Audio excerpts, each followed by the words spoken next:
Ibu bapak rahimakumullah, kajian kita sudah sampai surat Ali Imran ayat 27 yang terakhir berbunyi wa tarzuqu man tasya'u bighairi hisab kemarin, yang artinya bahwa Allah lah yang memberi rezeki kepada siapapun yang dikehendaki tanpa perhitungan, artinya banyak. Nah, berkaitan dengan akhir ayat ini, kemarin saya nyari-nyari siapa kira-kira ya suruh ngasih pengajian di sini. Kemudian saya menemukan seorang dai muda namanya Koh Cina, Koh Dennis Lim. Koh Dennis Lim ini keturunan Cina, umurnya masih 24 tahun. Sudah viral di TV, di TikTok, di internet, bahwa dia itu mantan bandar judi. Ya, lebih baik mantan bandar judi daripada mantan kiai. Enggak loh, ya. Mantan penjahat lebih baik dibanding mantan ustad, karena sudah kembali tobat. Nah, ceritanya beliau ini pekerjaan sebelum masuk Islam, sebelum hijrah adalah bandar judi di Thailand. Belum lama di Thailand. Kemudian ketika dia sudah jadi bandar judi, dia praktek judi, dia mengatakan bahwa orang judi itu kalau menang maka cuma dua kemungkinan. Pertama, itu diberi menang oleh bandarnya, dimenangkan oleh bandarnya. Yang kedua, ya jadi bandar. Kalau pemain sudah bakal menang lah, mesti akhir-akhirnya hancur gitu. Nah, kemudian yang menyebabkan diantaranya hidayah masuk ke dalam hatinya adalah pertama, dia sudah bergaji, berpenghasilan ratusan juta sebulan, di rekeningnya ratusan juta duit akeh. Tapi kalau bangun tidur rasanya nggak tenang gitu. Padahal dicek rekeningnya isi ratusan juta kan kono gitu. Kita kadang-kadang kan kalau orang di duit kan mikirnya, nyong ngerti duit akeh kayaknya uripnya kepenak ya ayem gitu. Itu biasanya. Bos-bosnya bandar yang lebih besar lagi, yang uangnya miliaran katanya. Uangnya bosnya itu miliaran, mobilnya ya mewah-mewah, istrinya ya cantik gembira, ya. Rumahnya mewah, tapi setiap hari ceritanya stres banget. Ya udah stres lu. Duitnya miliaran stres. Bahkan diceritakan oleh dia, mungkin jenengan nanti bisa nonton YouTube-nya wawancara dia dengan Denny Sumargo itu 1 jam lebih. Bahkan bos-bos yang miliarder itu bilang tidak bisa tidur kalau nggak minum obat. Obat minum bisa dulu. Lah kita latar menggeletak merem. Oh isi ora syukur bukan isen. Artinya sejatinya tidak ada kebahagiaan kalau tidak mengikuti ajaran Allah. Itu artinya. Orang dianggap belum bisa tenang hidupnya kalau belum bisa menerjemahkan inna lillahi wa inna ilaihi raji'un dengan pas. Kita kan ngerti ini malah inna lillahi karena kecelakaan mau mati. Inna lillahi itu artinya kita ini miliknya Gusti.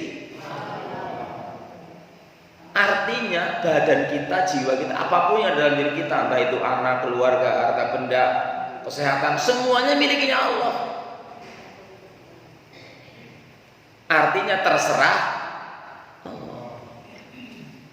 Ini masalahnya karena kita merasa badan kita milik kita, harta kita milik kita, kesehatan kita milik kita, maka ketika sama Allah diambil, dikurangi, kita awal. Nah itu yang menyebabkan tidak tenang hidupnya. Kemudian ceritanya si Dennis ini ketika sudah main judi, kebetulan waktu itu kalah, kan udah nggak bisa ikut main lagi, mau kalah gitu loh. Nanti temen-temennya pada main judi, dia nyetel iseng-iseng nyetel YouTube-nya Hakim. Kemudian di situ akhirnya dia sadar, tapi masih mikir, lah anggere mandeg sekang judi, engko bali ning Indonesia, sing lamar kerja apa ya? Nulis keterangan lamaran, pengalaman, jadi pada judi, ya malah sampai tinggal nampak gitu kan. Tetapi kemudian dia teringat pesan Hakim, jangan kalah sama janin dalam perut ibu. Dia jadi begitu. Maksudnya apa? Janin itu dari umur 0 bulan sampai 9 bulan kok gedeni. Gedeni itu kan karena ada nutrisi, ada gizi kan. Biungnya mangan petek, mangan sate, bahkan kalau sumbuh kena gelem. Cara dengan itu. Cara Hakim katanya. Tetap sama Allah itu dibuat saripatinya sehat untuk bayi. Ya, gak ada kita bayi mencret metang-metang mising dora. Ini kan biungnya mangan pedes lombok level 1000 pedes umpamane, bayinya tetap bae orang mencret. Maka akhirnya dia mengambil kesimpulan apa? Pertama, ketika janin di dalam tubuh itu nyari rezeki apa rezeki yang nyari dia? Rezekinya mencarinya. Orang ceritanya bayinya sedih banget nanti hari kejar-kejar nendang-nendang perut biung nanti jebol. Ayem bae. Ini artinya jangan takut dari watar suku mantasya, Allah akan memberi rezeki. Bahkan ada keterangan seseorang tidak akan mati sebelum jatah rezekinya habis. Mestinya gitu.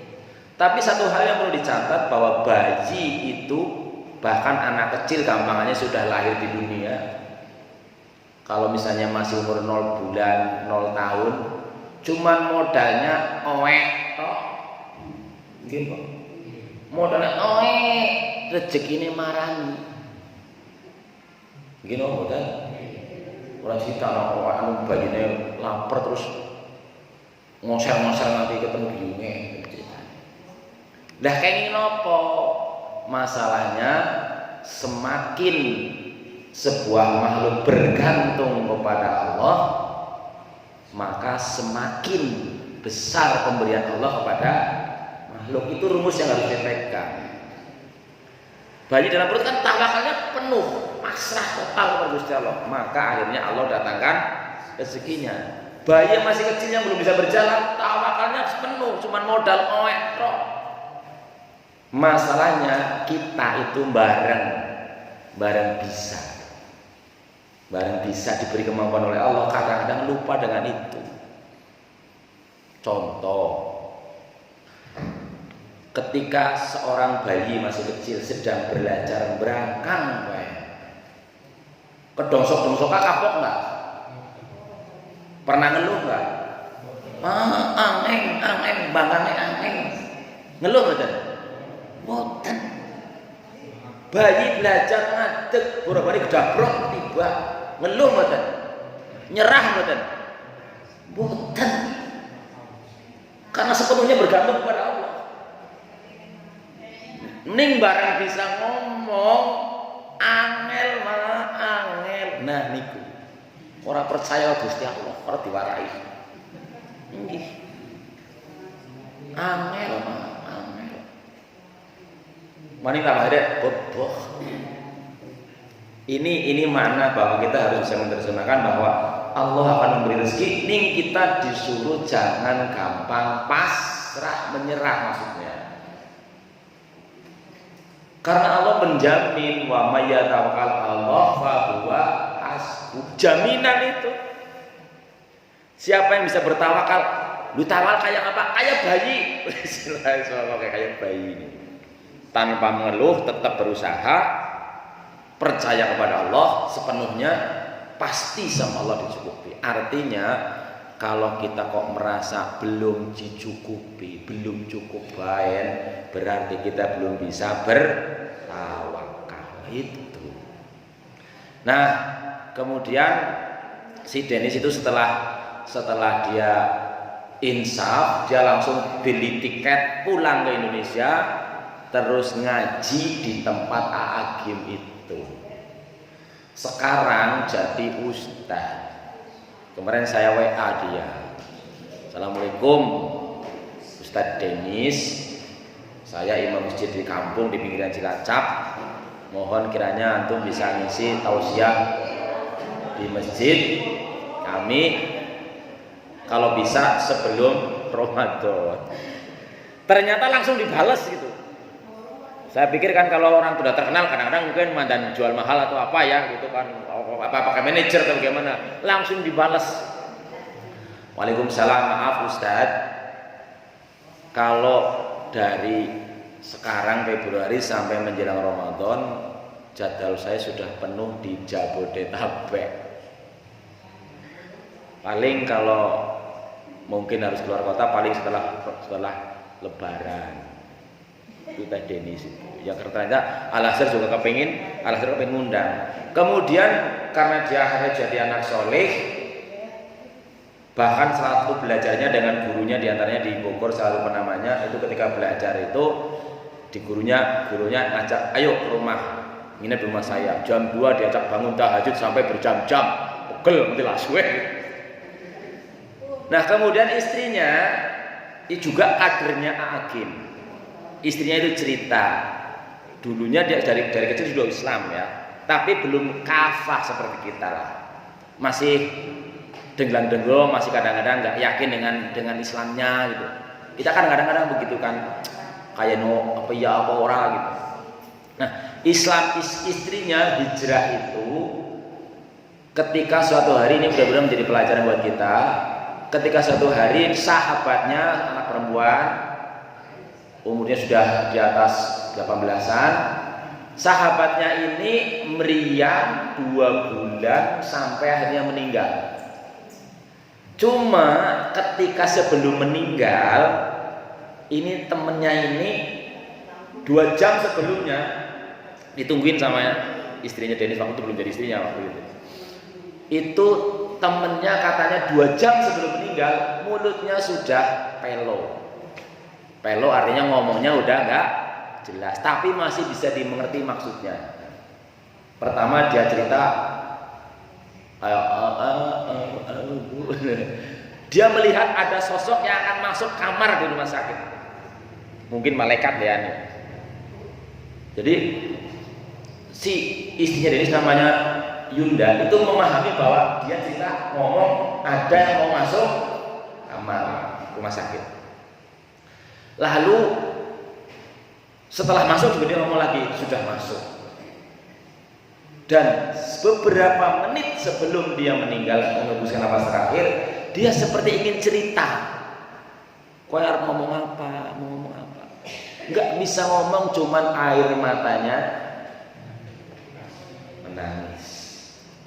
Nah pertanyaannya, kira-kira itu nangisnya nangis seneng apa nangis sedih? Kalau nangisnya nangis seneng berarti mungkin senyum ya. Ini yang diambil pelajaran bahwa lah nyong bahasa ngemben anggar nyong kaya kiye bae ora tambah apik, ngemben anggar arep mati malah nyesel kepriwe.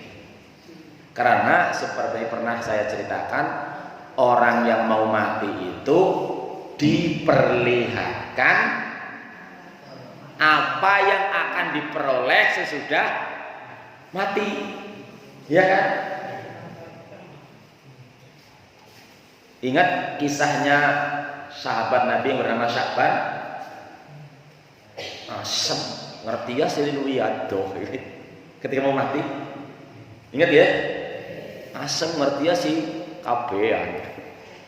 Asem ngerti ya si nganyar. Itu apa? Karena Sya'ban sebelum meninggal dilihatkan sama malaikat. Ye lho, kowe bar mati bar kulit kae. Aduh jan. Seneng niku tapi nyesrek kenapa ora luwih apik maning terus niku. Sementara ada orang mau mati kayak bobo mati gitu. Plotot-plotot mo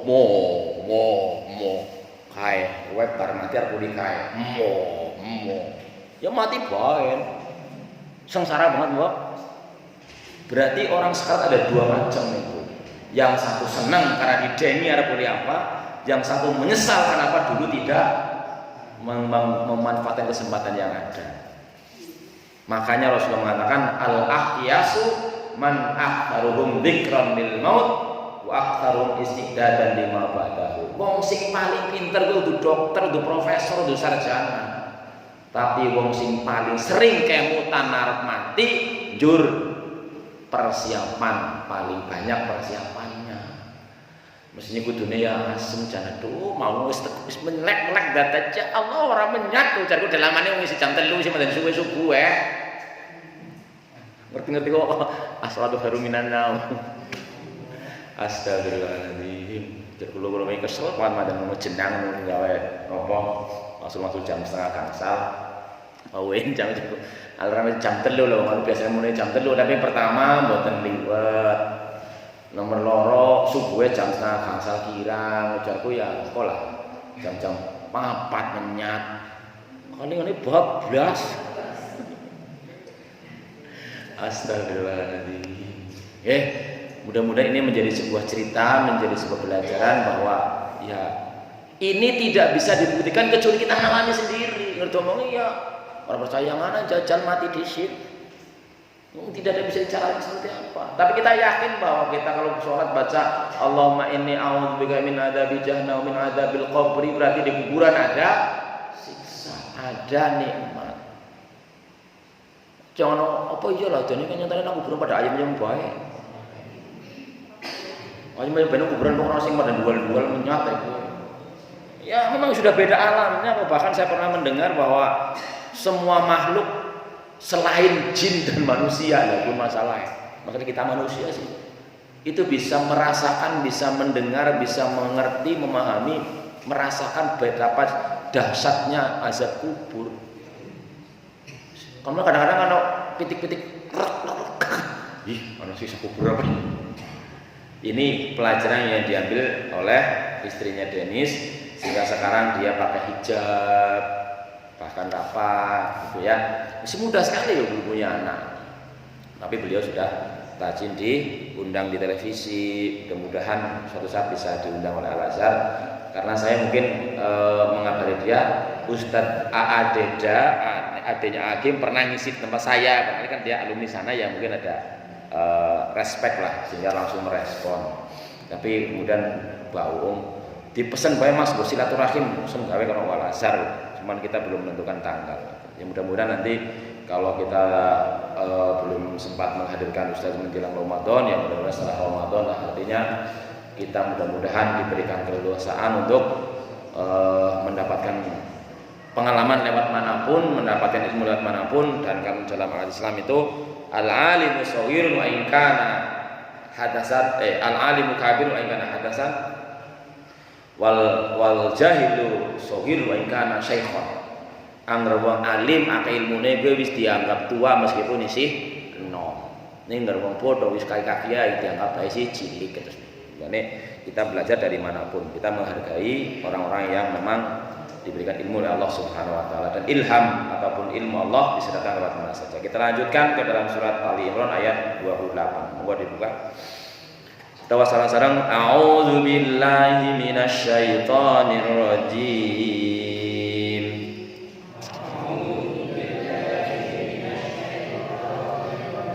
Bismillahirrahmanirrahim.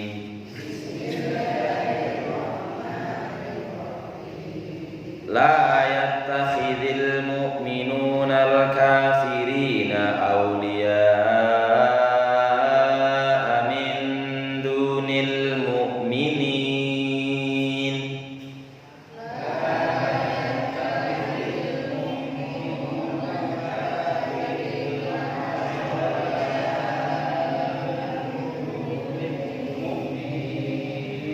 La yattakhidhil mu'minuna al-kafirina awliya'a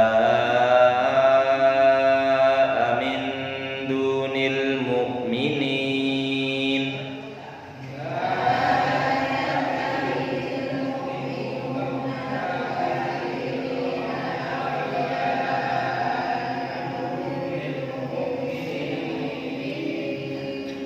Wa may yaf'al dzalika falaysa minallahi fi syai'.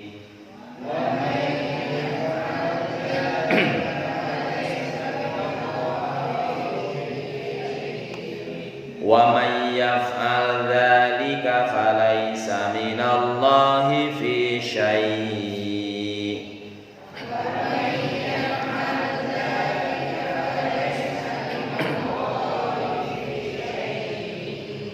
Falaysa minallahi fi syai'in illa an tattaqu minhum tuqan.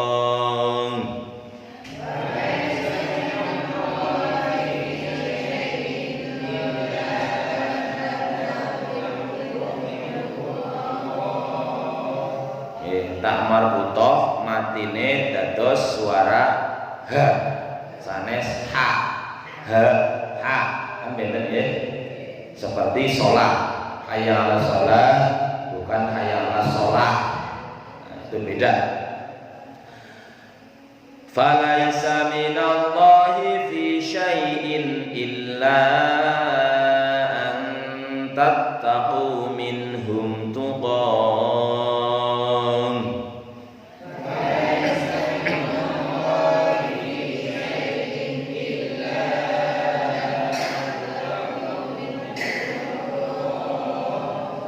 Wa yuhadzirukumullahu nafsah.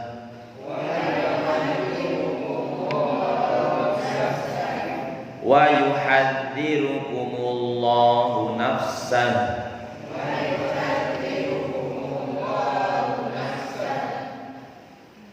Wa ilallahil masir. Wa ilallahil masir.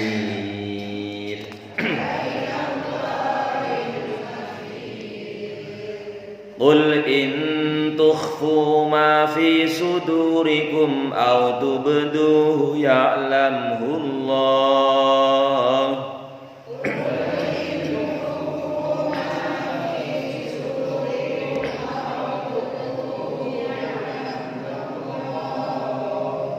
Qul in tukhfu ma fi sudurikum aw tubduhu ya'lamhu Allah.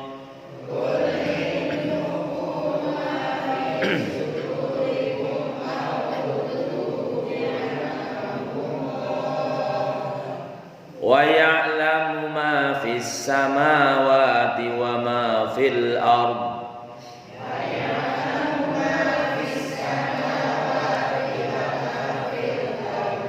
Wa ya'lamu ma fis samawati wa ma fil ardh.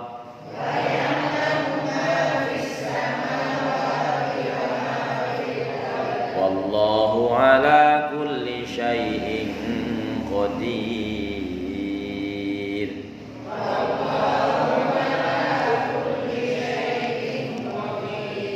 Shadaqallahul azim. Kita kaji mananya. La yattakhidil mu'minuna al-kafirina awliya. Innaha ta'ala an ittikhadil kafirina ansaran wa ahbaban. Allah melarang kita untuk menjadikan orang-orang kafir sebagai penolong, sebagai orang yang disenangi, sebagai kekasih. La yattakhidil mu'minuna, aja ngasih, aja berarti larangan. Aila tuwalu aja Allah wa tatruku awliya'ahu. Famin ghairil ma'qul ayyajmal insan baina mahabbatillah wa baina mahabbati adaihi. Aja ngasih, jangan sampai orang-orang yang beriman menjadikan orang-orang kafir aulia sebagai penolong min dunil mu'minin, malah meninggalkan orang iman lainnya. Nah, ini sebuah larangan dari Allah Subhanahu wa taala bahwa mestinya orang-orang yang beriman itu ya memberdayakan, saling bantu membantu antara sama orang iman yang lain. Apalagi dalam sebuah hadis katakan al muslimu lil muslimi kal bunyani yashuddu ba'du ba'du. Al mu'minu lil mu'mini kal bunyani yashuddu ba'du ba'du. Wong beriman satu dengan lainnya mestinya seperti bangunan yang saling menguatkan. Bangunan itu apa? Coba kita lihat. Bangunan itu misalnya ada tembok, kan unsurnya banyak. Bangunan sepeda unsurnya banyak.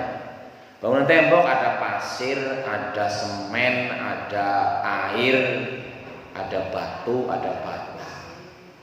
Coba kalau masing-masing merasa paling penting, terus ngambek lah pasir, boboh teman, gabung karo semen, ini ora gelem nempel. Tidak ada yang merasa paling penting, kabeh penting. Aja sing dadi waktu lu gede-gede apot. Yang paling penting waktu. Wah, pasir siapa cilik-cilik. Enggak. Perannya masing-masing. Lebih-lebih dalam ayat lain Allah mengingatkan bahwa orang-orang kafir min ahlil kitab wal musyrikin gitu. Di antaranya juga setan juga termasuk kafir. Iblis itu kafir.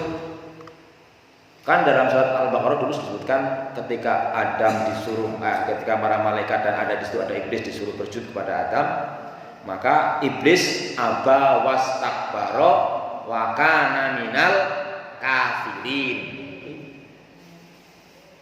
Jadi dalam beberapa ayat kalau digabung orang kafir itu yang disebut kafir satu iblis dan tentaranya atau setan.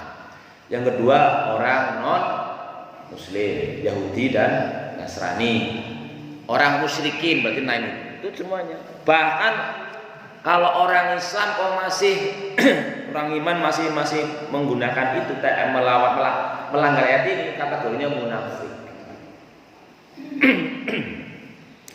Maksudnya apa? Jangan minta tolong apapun, baik dalam masalah ilmu, masalah ekonomi, masalah negara, masalah kekuatan. Mestinya kami kita memberdayakan orang lain yang sama-sama mukmin. Wa may yaf'al dzalika. Oh ya, pertama bahwa yang namanya orang-orang kafir siapapun itu, baik tadi iblis, setan, Yahudi, Nasrani maupun lainnya, hakikatnya kalau kita mintai pertolongan bukan nulung, tapi janjane anu arep mentung. Bukan nolong tapi mentung. Sepertinya tadi ya, karena mental orang-orang kafir yang sudah Allah beritahukan kepada kita. Contohnya yang paling dahsyat genah dari awal-awal iblis. Ketika iblis sudah divonis bahwa dia termasuk orang-orang kafir dan akan masuk neraka, kan dia langsung minta sama Allah diberi waktu hidup sampai kiamat lah, diizinkan. Kemudian dia bersumpah kan di hadapan Allah akan menjerumuskan seluruh manusia untuk mengikuti langkahnya. Tapi caranya itu loh yang harus kita pahami. Cara iblis itu adalah membujuk-bujuk, meyakinkan kepada kita, kepada Adam waktu itu, pertama dijatuhkan mentalnya. Bahasa kita Adam, kan dia mengatakan dalam Al-Quran diceritakan, qala ya Adam hal adulluka ala syajaratil khuldi, gitu kan. Atau ditanyakan, Adam, kamu ngerti nggak kenapa kamu nggak boleh, kan sama Allah nggak boleh mendekati pohon itu ya, wala taqraba hadhihi syajarata. Tahu nggak kamu nggak boleh mendekati itu? Ya gula pokoknya orang ya. Langsung, goblok. Dijatuhkan mentalnya.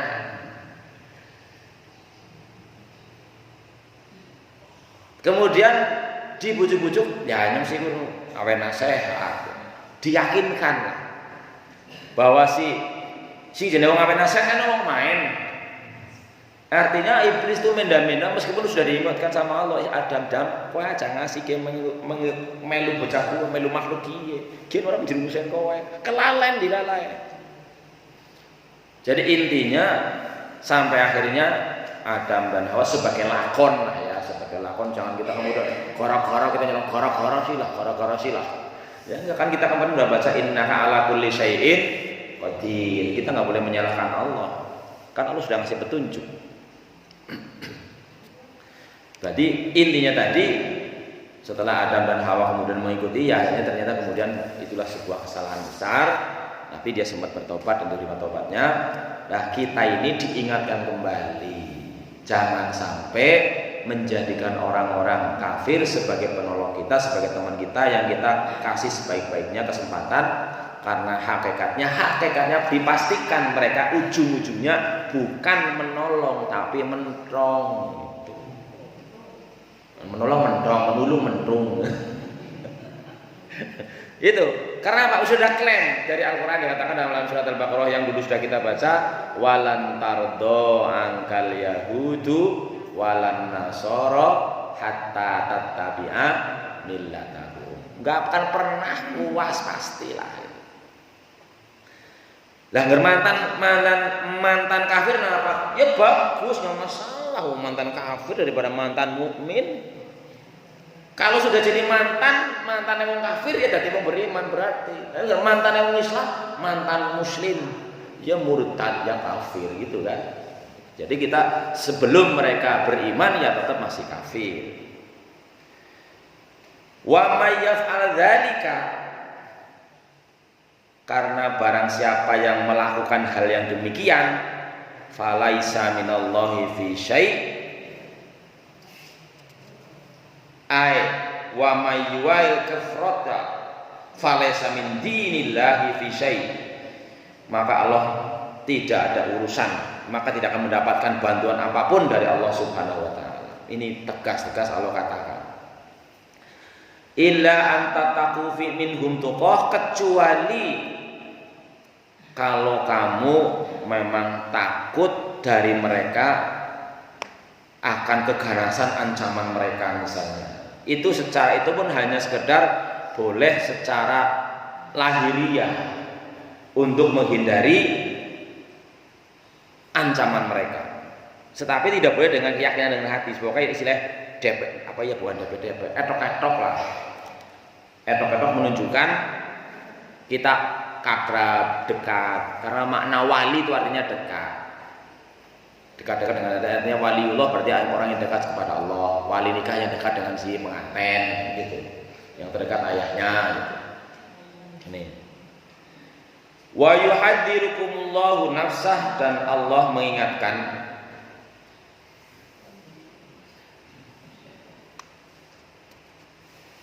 tadi yang illa anta taqu minhum tuqa illa anta khafu minhum mahdzurun aw takhafu adahum wa syarrahum.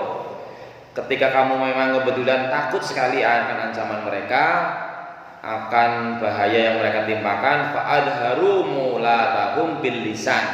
Tapi secara lisan bolehlah, secara lahiriah dianggap kita berkawan, dunal qalb, bukan dengan hati. Li'annahu min nau'im madaratis sufaha, karena hal seperti itu termasuk jenis kebodohan.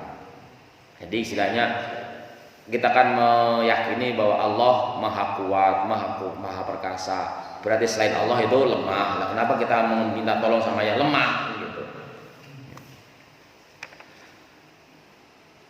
Wa yuhadzirukumullahu nafsah, dan Allah mengingatkan kita, ayu yukhawwifukumullah iqabahu as-sadiru minhu, dari Allah mengingatkan akan dirinya, akan diri Allah kepada kita, akan siksaan, akan dosa yang akan kita tanggung kalau kita melanggar perintah Allah. Maka memang termasuk sekarang ada gerakan-gerakan Indonesia yang berpikir bagaimana memberdayakan umat Islam. Bagaimana ya sekecil-kecil yang kita bisa, ya kalau bisa kita beli ke warung tetangga. Kalau masih ada barang yang bisa kita beli di tokonya orang Islam, ya kenapa kepada tokonya yang bukan Islam. Itu bentuk kita melakukan minta pertolongan dan memberikan pertolongan kepada orang lain. Jadi bahkan ada dulu siapa ya, bahkan orang-orang non muslim itu bilang kalau saja umat Islam kemudian menghentikan menabung, menarik semua dananya di bank-bank non punya orang Islam, mereka bangkrut pasti gitu.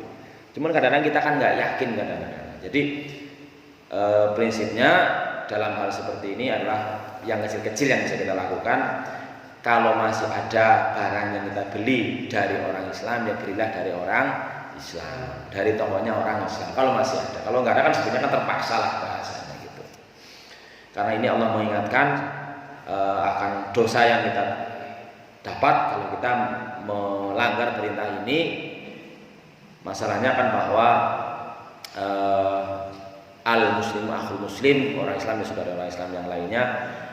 Kalau secara makro, secara besar katakanlah misalnya terpaksa kita utang, ya utang kepada orang Islam. No, kadang-kadang Islam dah gue.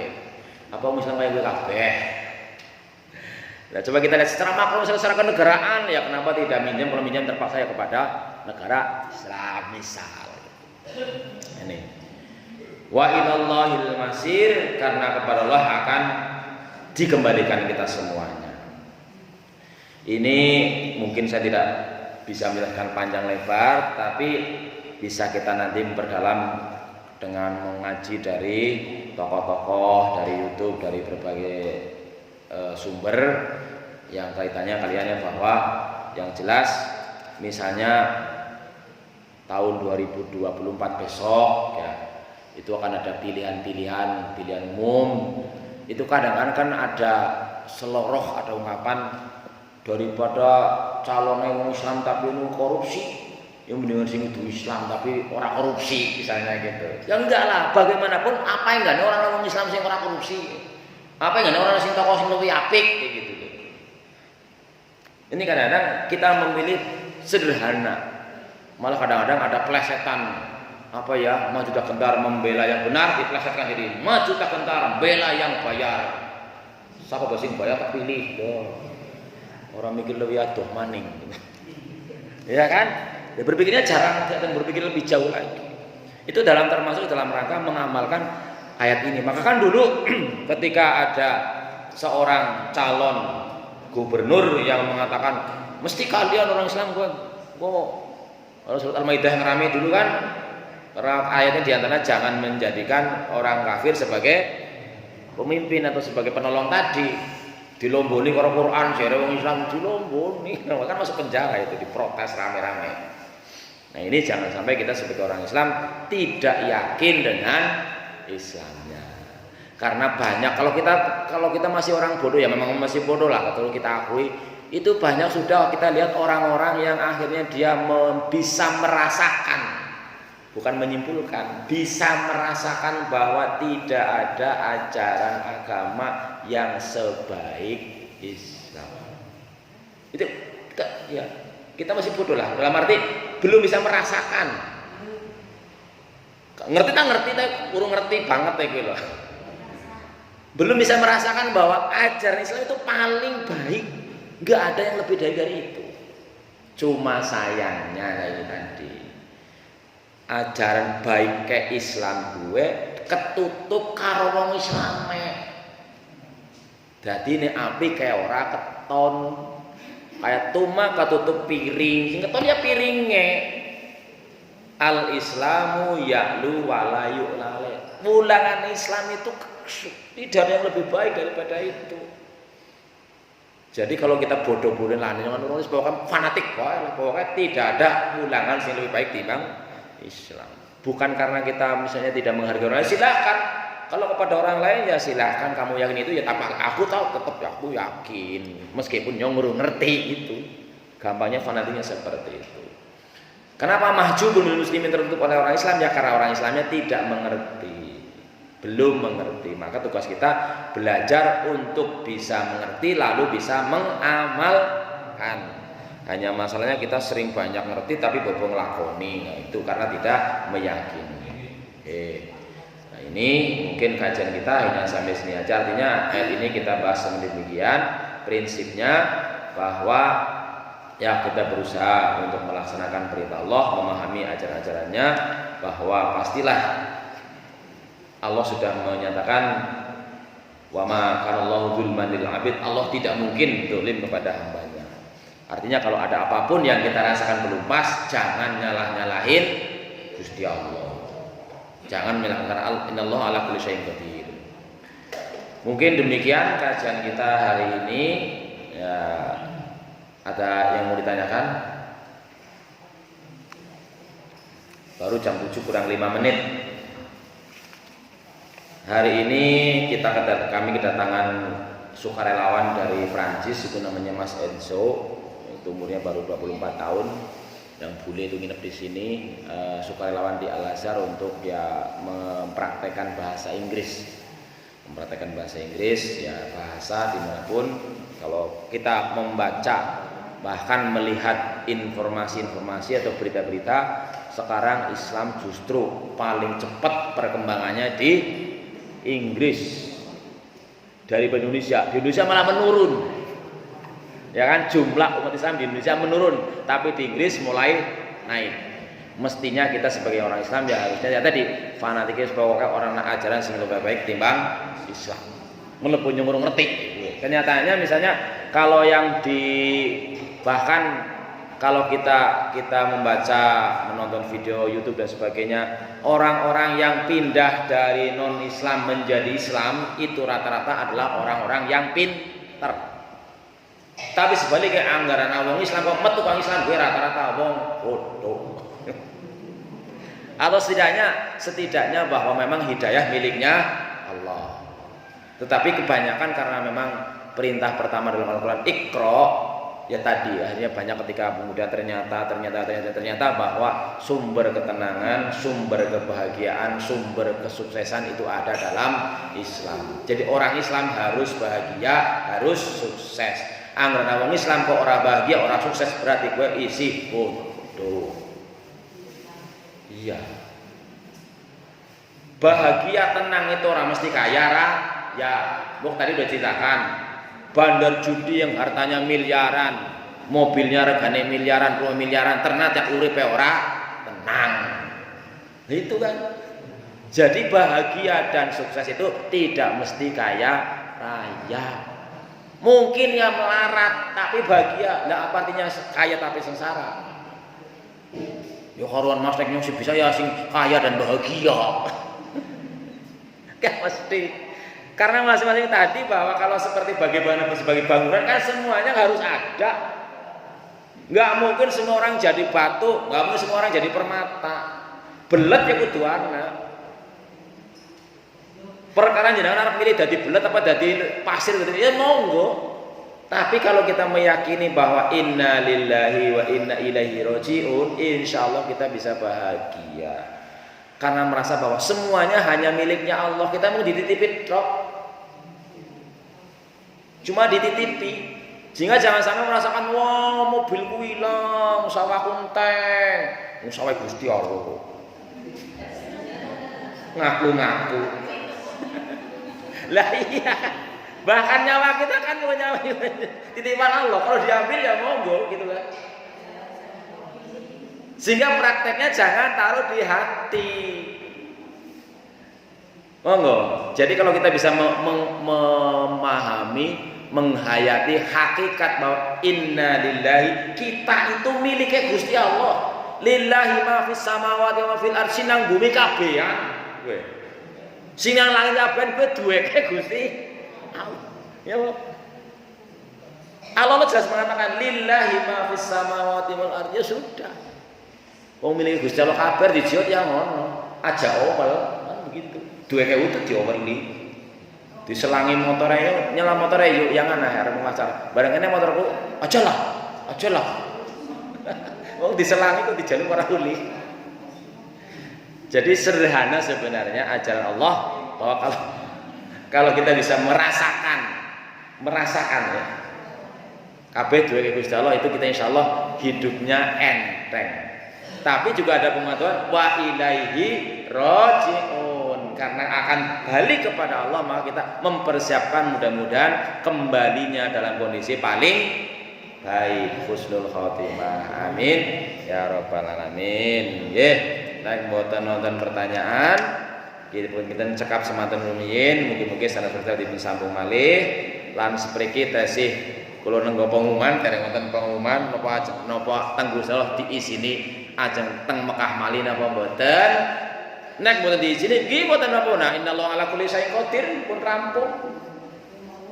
Ning nek angsal kepengine ngur tanya, nah apa sih mas kepengen bolak-balik mau Mekah, kena Mekah ngangen nih. Lho teng mriko no maneh enggak saya jenengan saged mriko mbuh kaji mbuh umroh, ora mikir gawean, ora mikir sawah, mikir ibadah karo istirahat mangan prop, seneng bae. Napa nek kulo miko menjang saged mriko, malah dibayar barang. Kita mbah seneng kok. Nggih, kata sing kepengin. Mugi-mugi kula doakan panjenengan sedaya ingkang sampun mriko kepengin mriko malih dipun paringi kesempatan mriko malih, ingkang dereng nate mugi-mugi enggal cepetan saged mriko. Perkara mrikane kepripun niku innallaha ala kulli syai'in qadir. Gusti Allah Maha mampu karo njaluk Gusti Allah lah terserah kepripun. Ya, makaten mawon kajen kanjeng menika sedaya kula panjenengan pangapunten ingkang leres manfaat Allah Subhanahu wa taala. Mugi kita saged meyakini, menghayati, merasakan dan mengamalkan. Itu kalau kita akhiri kali doa wal majlis. Subhanakallahumma wa bihamdika asyhadu an la ilaha illa anta astaghfiruka wa atubu ilaik. Wal afu minkum. Wassalamualaikum warahmatullahi wabarakatuh.